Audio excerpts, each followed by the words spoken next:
안녕하십니까. 부동산 파헤치기 부파입니다. 이미 뉴스를 보신 분들은 아시겠지만 그동안 말도 많았던 재건축 단지에 대한 집주인 2년 실거주 의무 규정이 완전히 폐지되었습니다. 따라서 재건축 아파트 소유자분들은 앞으로 2년 실거주를 채우지 않아도 분양권을 받을 수 있는데요. 이는 문재인 정부 부동산 대책 중 첫 번째로 철회되는 정책이라고 할 수 있겠습니다. 오늘은 여기에 대한 내용과 폐지 배경, 그리고 앞으로의 영향에 대해서 간단히 알아보겠습니다. 재건축 단지 2년 거주 의무 규정은 작년 6.17 부동산 대책의 핵심 내용이었지요. 재건축 단지 조합원이 2년 실거주를 해야 분양권을 받을 수 있는 그런 내용이고요. 만약 2년 이상 실거주를 채우지 못할 때는 기존 아파트는 현금 청산하는 것으로 강력한 내용이었습니다.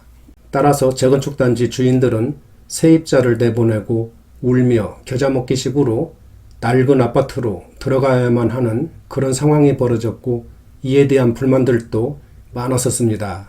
또한 법 시행되기 전에 서둘러서 재건축을 추진하려고 조합 설립, 인가를 받은 단지들도 크게 증가했습니다. 재건축 단지 2년 거주 의무 규정은 재건축 단지에 대한 투기 세력 유입을 차단하고 투기 목적의 다주택자를 압박하기 위해 만들어진 그런 규정이었는데요. 이번에 이 정책을 폐지한 배경을 보면 첫 번째로는 그동안 야당의 끈질긴 반대로 법 통과가 지연되고 있었고요. 가장 중요한 것은 전월세 계약갱신 청구권과의 충돌이었습니다.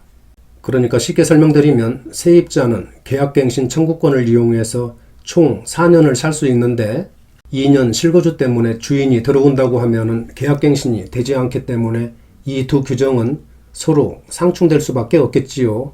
따라서 이 규제는 7월 12일부로 완전 폐지가 되었습니다. 그럼 재건축 2년 거주 의무 규정 폐지의 의미와 앞으로의 영향을 보면 첫 번째는 문재인 정부 부동산 정책 중 첫 번째로 철회되는 정책이고요. 두 번째는 대선을 앞두고 정부와 여당의 부동산 규제 완화 퀴즈로도 분석이 되고 있습니다.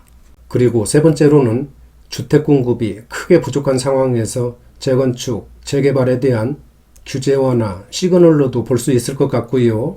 마지막으로 재건축에 대한 2년 거주 의무 규정이 폐지되었다고 하더라도 재건축 관련 규제들이 많이 있기 때문에 아파트 가격에는 크게 영향이 없을 것으로 그렇게 분석이 됩니다. 지금까지 재건축 단지에 대한 2년 실거주 의무 규정 폐지에 대해서 알아봤는데요. 어떻게 도움이 좀 되셨는지 모르겠습니다.